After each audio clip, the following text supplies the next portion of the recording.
Olá para você que nos acompanha, seja muito bem-vindo, muito bem-vinda. Está no ar mais uma edição do nosso programa Controle Externo, programa que é exibido toda sexta-feira às 8h30 da noite aqui na TV Alesp. E claro, além da TV Alesp, a quem nós sempre agradecemos o espaço, nós também estamos na Rede TCESP, mais de 100 TVs câmaras pelo estado de São Paulo que recebem o nosso sinal e também pela Associação dos Canais Comunitários do Estado de São Paulo, mais de 70 emissoras recebendo o conteúdo produzido pelo Tribunal de Contas, pela Corte de Contas Paulista, falando sobre o bom uso do dinheiro público, fiscalização, políticas públicas e os assuntos correlatos à nossa atividade, que leva justamente o nome desse programa, Controle Externo.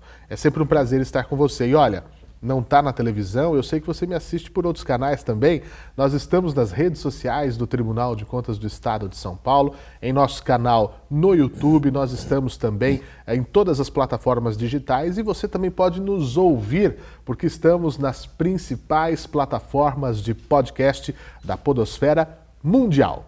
Sejam todos muito bem-vindos e obrigado pelo carinho da audiência nessa nossa segunda temporada do programa. E a edição de hoje conta com a presença mais do que especial do vice-presidente do Tribunal de Contas do Estado de São Paulo, conselheiro Renato Martins Costa. Conselheiro, muito obrigado pela generosidade em voltar ao nosso programa e com assuntos bem interessantes que nós vamos tratar. Seja muito bem-vindo. Muito obrigado, Fernando. Cumprimento você e a todos aqueles que nos distinguem com a sua atenção. É realmente um prazer poder voltar aqui e batermos um papo sobre as coisas que estão por vir. Pois é, tem novidade vindo aí e vocês vão entender e vão ficar com um gostinho de quero mais, mas isso aqui, como nós também gostamos muito, né, doutor? Isso aqui é igual série. As pessoas vão ter que ir acompanhando, né, de maneira seriada, não perder nenhum detalhe, porque a gente vai segurando a audiência também, né? Tá certo. Deixa eu apresentar o meu convidado, bacharel em Direito pela Faculdade de Direito da Universidade de São Paulo, a USP, ingressou na Corte de Contas Paulista no dia 25 de abril de 1994 como representante do Ministério Público do Estado de São Paulo.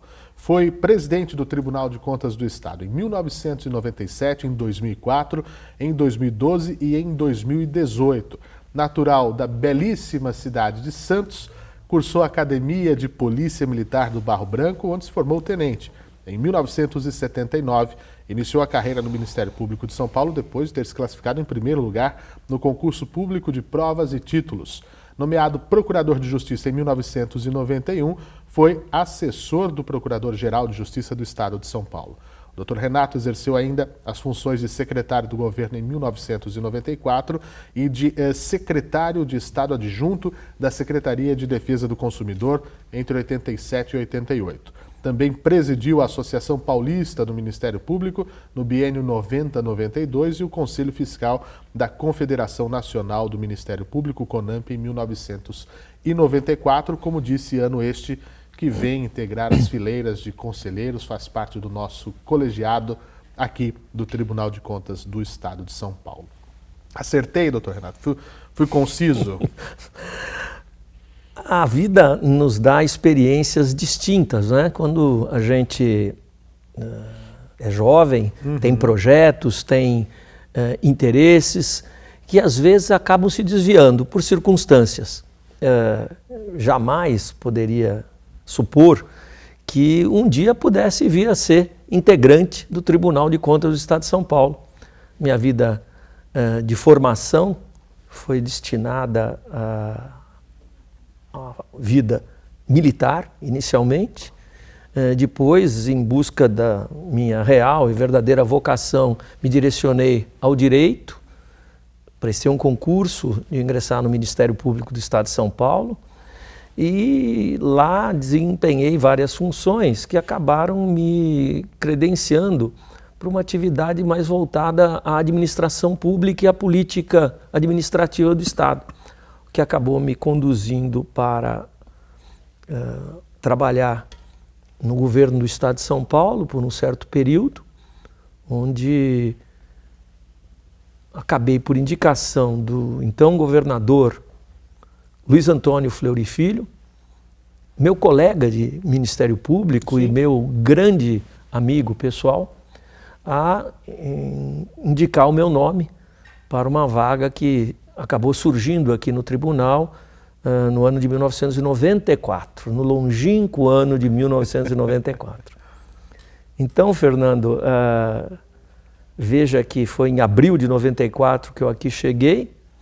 Nós estamos em abril de 2023, estou em vias de completar 29 anos como conselheiro desse tribunal e em vias de, no ano de 2024, ano em que o tribunal completará 100 anos, um século de existência, coincidentemente, estarei eu completando meus 30 anos nesta casa.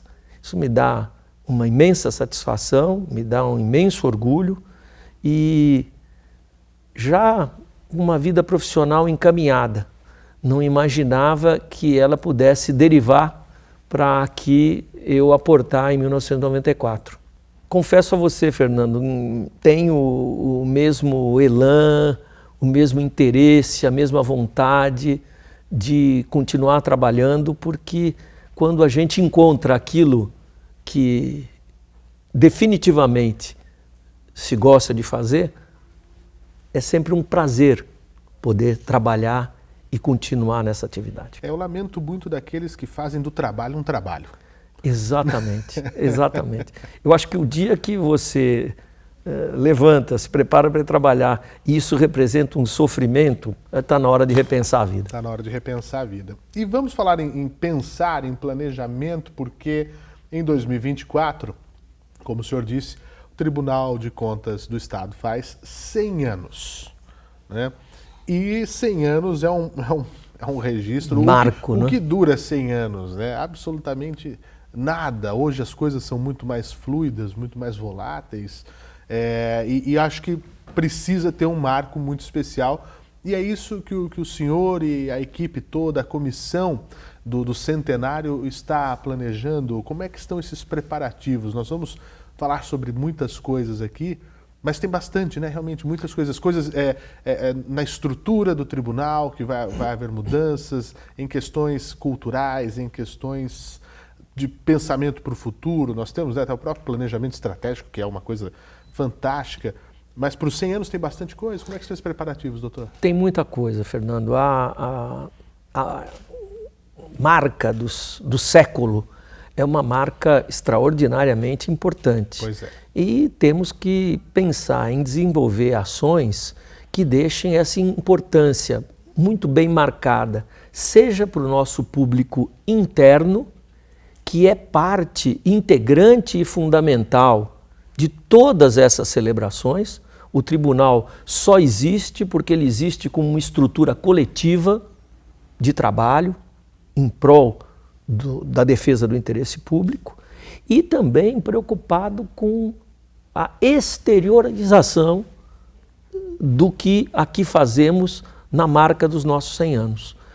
É preciso que o tribunal demonstre externamente a sua própria estrutura como uma instituição sobreviveu nesses períodos fluidos, não é? Que vivemos, inclusive, lamentavelmente, em termos institucionais, durante tanto tempo. Então, nós temos uma programação que, ao longo de todo o ano de 2024, ela vai se desenvolver com eventos periódicos e nós temos uma grande concentração de atividades mais importantes e de maior dimensão, digamos assim, no período exato em que comemoramos os 100 anos. O tribunal foi criado em 6 de maio de 1924. 6 de maio é a data. É a data. Então, na semana de 6 de maio de 2024, haverá uma concentração maior de atividades bastante marcantes que demonstrarão o orgulho que o tribunal tem de chegar a esse primeiro século de existência, demonstrarão igualmente que esses primeiros 100 anos são apenas o começo de uma história muito maior. E esse olhar preparatório para o futuro, né? Calcado no presente, mas pensando que não é... Não estagnar. Jamais, jamais. Hoje, inclusive, nós estamos aqui conversando no dia 30 de março, Sim. uma quinta-feira. Hoje nós estamos desenvolvendo aqui no tribunal uma atividade que deixa isso muito marcado. Está havendo uma grande fiscalização em todo o estado de São Paulo, denominamos fiscalização ordenada, para verificarmos as condições em que os programas de saúde da família dos diversos municípios, de órgãos estaduais, está sendo desenvolvido a partir de uma fiscalização nos lugares em que isso está acontecendo. Nós temos mais de 400 servidores espalhados em mais de 280 municípios, checando e verificando como esse programa está, na prática, se desenvolvendo em favor da sociedade local. E isso tudo em tempo real, com relatórios enviados pelos mecanismos de tecnologia da informação, seja por escrito, seja em questionários preenchidos, seja por fotografia, seja por vídeo, em que você, aqui de São Paulo, da sede do tribunal, está recebendo informações do que está acontecendo na cidade de Cedral, do lado de São José do Rio Preto, uma pequena cidade. Estou falando a título exemplificativo apenas, demonstrando o que está acontecendo no posto de saúde local, na unidade básica de saúde local, nas equipes de saúde da família, para que o tribunal possa, de posse desses conhecimentos e dessas informações, instar o administrador a tomar providências corretivas. Veja... E sem aviso prévio. Absolutamente sem aviso prévio. Como você disse, eu sou o vice-presidente do tribunal, eu não sabia nem o tema e nem aonde o tribunal iria desenvolver as atividades de hoje, porque isso tem que ser preservado mesmo. É assim mesmo que tem que ser, porque esse elemento surpresa ele é fundamental. Agora, imaginemos tentar fazer isso sem a existência dos instrumentos da tecnologia de informação. Então, a evolução da nossa atividade, ela é inesgotável, ela não terá fim. Ela terá como fronteira a fronteira do conhecimento mais moderno, que hoje é essa e amanhã já estará ultrapassada por novos mecanismos importantes. Então, esses 100 anos representam um aprendizado e uma atualização constantes no sentido de cada vez melhor nós podermos exercer as nossas funções. E com isso, doutor, o fortalecimento institucional do tribunal, até no cenário nacional, do nosso tribunal paulista, né? Eu sempre falo aqui, são 33 tribunais de contas no Brasil. Nós temos o da União, nós temos o dos estados, nós temos casos, né, de tribunais municipais, como temos em São Paulo, no Rio, né? Então são 33 tribunais, e isso nos coloca, nesses 100 anos, inclusive, e com essas ações, com a evolução que o senhor, nos últimos 30 anos, acompanhou de perto, numa vanguarda como indutor de ações pedagógicas, de políticas públicas, numa proximidade com jurisdicionados, mostrar que é uma entidade que tem 100 anos e carrega o nome de tribunal, mas que também não é só para apenar, só para multar, mas é para ensinar também. É nessa linha. Essa é a característica do nosso tribunal e acredito seja a característica marcante da instituição Tribunal de Contas espalhada por essas 33 unidades que você referiu. Nós temos uma faceta repressiva, porque ela é necessária e indispensável na medida em que não há cumprimento às determinações legais, não há adequação às orientações do tribunal. mas claramente não é a nossa face principal de atuação. A face principal nossa é preventiva, é evitar que o erro ocorra.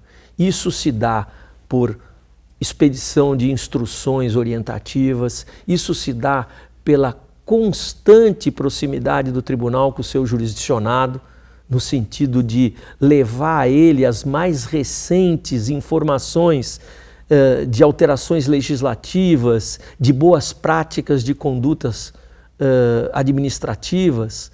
Isso se dá pela permanente existência no âmbito da nossa escola de contas de cursos destinados ao aperfeiçoamento do administrador e ao aperfeiçoamento da nossa fiscalização. O nosso público externo precisa receber a informação, mas o nosso público interno, igualmente, precisa estar permanentemente atualizado.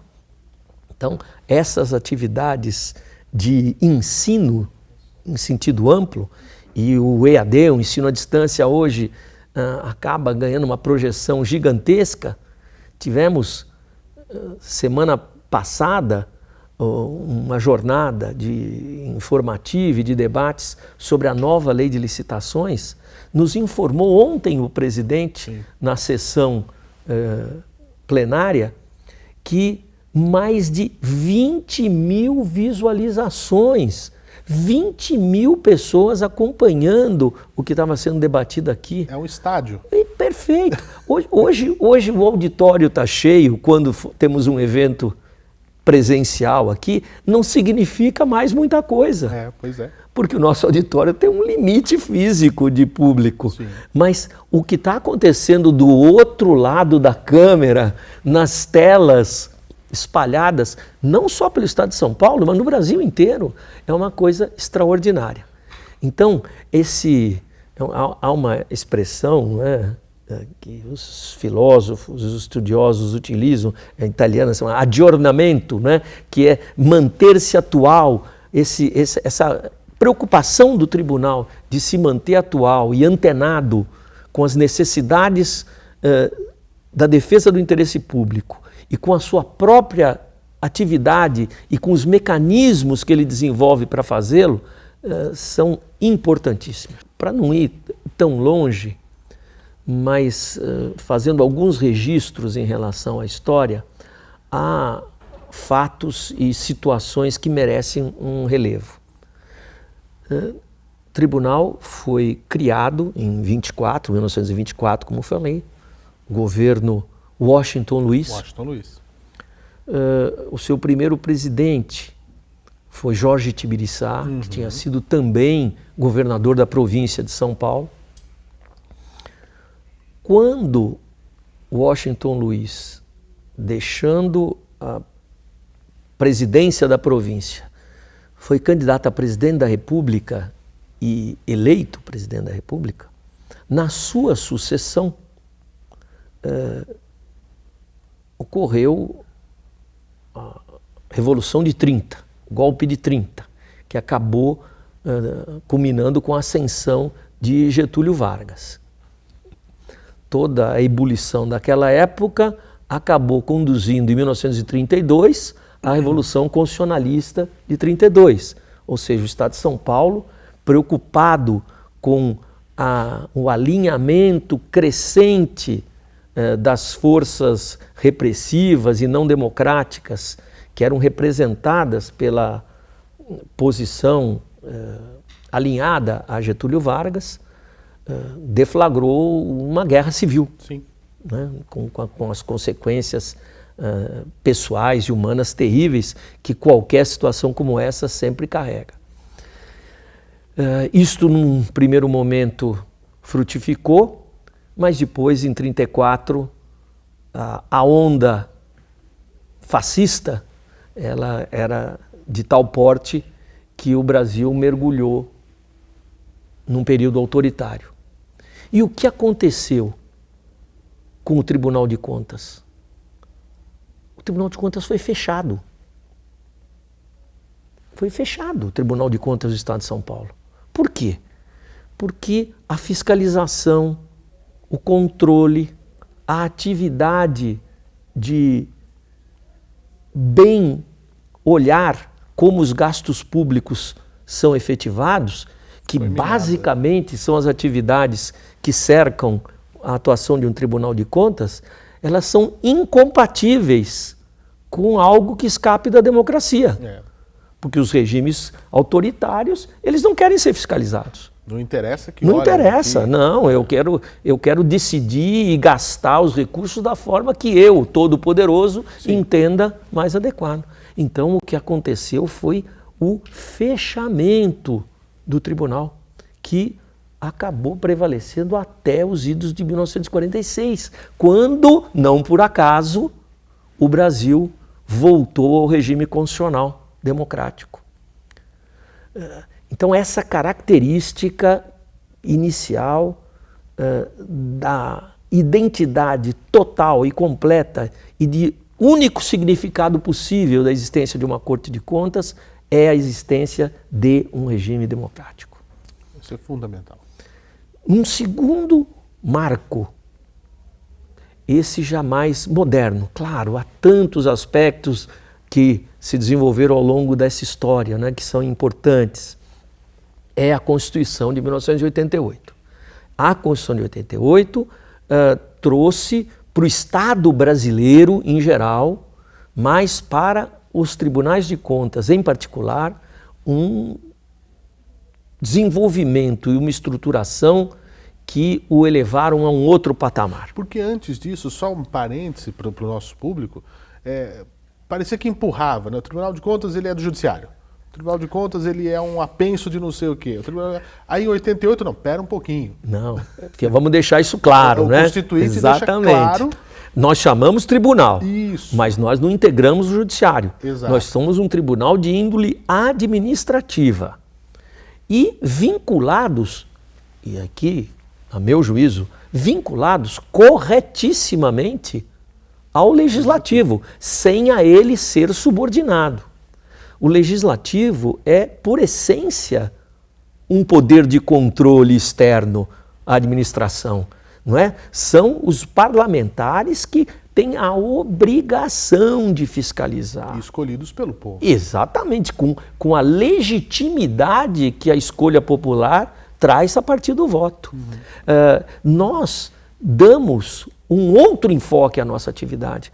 Nossa atividade é de controle externo, ela se vincula a essa macro condição de fiscal maior da administração que o Poder Legislativo tem, mas sob o ponto de vista técnico, sob o ponto de vista não político-partidário. Sim. E isto traz obrigações estabelecidas na Constituição e nas leis de como devemos fazê-lo e nos dá também a obrigação de, com esse trabalho técnico, subsidiar o trabalho político, no sentido mais nobre da palavra, que os representantes do povo no Legislativo devem desenvolver.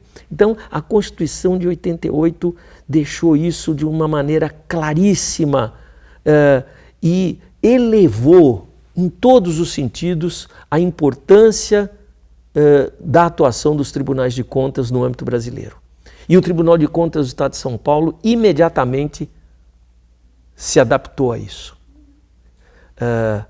Já aqui, inclusive, no pré-constitucional, nós éramos talvez os únicos estados da federação que, antes da Constituição de 88, por exemplo, obrigar a que 25% das receitas dos impostos fossem aplicadas em ações de educação, de ensino. Previamente à Constituição havia uma legislação chamada Lei Calmon, porque o senador Pedro Calmon tinha sido o relator dessa matéria e não é incomum que o relator acabe nominando, né, a lei. A Lei Calmon, o Tribunal de Contas do Estado de São Paulo já obrigava os jurisdicionados a atenderem ao mínimo constitucional. E foi essa força que São Paulo deu aqui, a experiência que nós tivemos, exitosa no sentido de obrigar a esse cumprimento, que na Constituição isso acabou sendo elevado a uma obrigação de nível constitucional, que inclusive pode conduzir à perda de mandato, à impossibilidade de a conta ser aprovada, enfim, com todas as repercussões que conhecemos. Então, a Constituição de 88 teve esse papel de redefinição do perfil dos tribunais de contas e forjou todo esse caminho de progresso e de melhoria real dos nossos trabalhos. Mas nós vamos deixar um teaser aqui então. Nós vamos ter, e o senhor vai voltar para explicar pormenorizadamente, mas nós vamos ter o quê? Nós temos o lançamento do coral. Olha, então, vamos rapidamente, Fernando, temos a pressão do tempo. Nós vamos ter a edição de um documentário sobre a história do tribunal. Em parceria com a TV Em Cultura. parceria com a TV Cultura. Nós vamos ter a edição de um livro comemorativo, livro histórico comemorativo dos 100 anos do tribunal. Que tem uma turma de pesquisadores. Já em marcha, em andamento, agora, porque o tempo passa muito rapidamente, então temos que fazer isso tudo. Documentos, levantamento iconográfico, registros de outros órgãos, registros internos aqui do tribunal, tudo isso num livro que será editado pela editora da Universidade de São Paulo, já que a coordenação dessa pesquisa, Fernando, é feita por um grupo de professores da Universidade de São Paulo, altamente especializados nesses levantamentos. Que legal. Não é? Nós vamos ter eventos marcantes nesta semana, uma sessão solene com a presença de grandes autoridades, onde, inclusive, homenagens serão prestadas àqueles que contribuíram concretamente com a história do tribunal e com a sua evolução e que ainda estão aqui para receberem pessoalmente essas homenagens. Homenagens em vida são ótimas, né? Nós vamos ter eventos de natureza cultural que marcam esse período. Nós vamos, nesse momento da semana de maio de 24, apresentar a toda a sociedade esse documentário que está sendo produzido e que será alguma coisa 45, 50 minutos, né? Uma coisa bastante... Não é um vídeo institucional. São 100 anos de história. Exatamente. Né? É a narrativa de toda uma história. Temos também um compromisso de, ao longo do ano, em conjunto com todas as nossas unidades regionais, promovermos eventos no interior, marcando também essa data. Está projetada a realização, talvez seja o último evento comemorativo do ano, de uma corrida aqui no centro de São Paulo, em homenagem e comemoração aos 100 anos. Você já está, exatamente, eu estou vendo que você está já se preparando para participar. Eu sou um dos líderes dos grupos aí de treinamento. Não tenho dúvida disso. Enfim, se houver a oportunidade de aqui, podemos mais uma vez, lá para frente, conversarmos sobre isso, muita coisa boa vai acontecer. Tem um segundo livro também, né? Não, tem um segundo livro. Esse segundo livro eu trato com muito carinho, que vai contar histórias aqui. Histórias com E. Isso. A história com H está contada, ou vai ser contada, no livro dos 100 anos. Esse livro, eu já estou vendo que ele vai ser lindo, muito bem formatado, editado. Mas nós vamos lançar um livro, e eu já adianto, as histórias, elas serão contadas, histórias curtas, mas o livro será Histórias do Tribunal de Contas do Estado de São Paulo, autores anônimos. Podemos todos ficar sossegados, que os autores serão anônimos e principalmente os personagens também. E eu fico muito feliz de fazer parte deste projeto em específico, né, de poder organizar, ouvir essas histórias, porque 100 anos são 100 anos, né? Eu posso contar uma história que aconteceu comigo aqui? Vamos já lançar. É, então, uma historinha pequena, mas muito saborosa, eu achei. Logo que eu cheguei aqui no tribunal, tinha menos de uma semana no tribunal, eu saí na hora do almoço para almoçar e acabei voltando sozinho.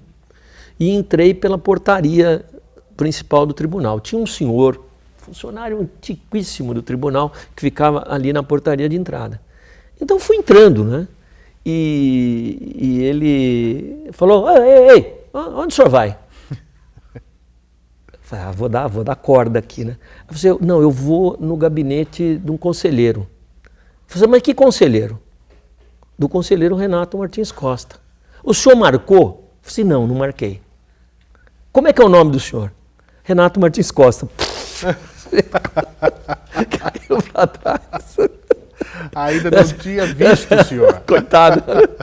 Mas foi muito engraçado. Né? Logo no comecinho já teve essa história. São essas histórias que movimentam os bastidores, eu falo. É isso mesmo. O que a gente vê aqui, ó, que é o cenário, etc., mas o bastidor é hilário.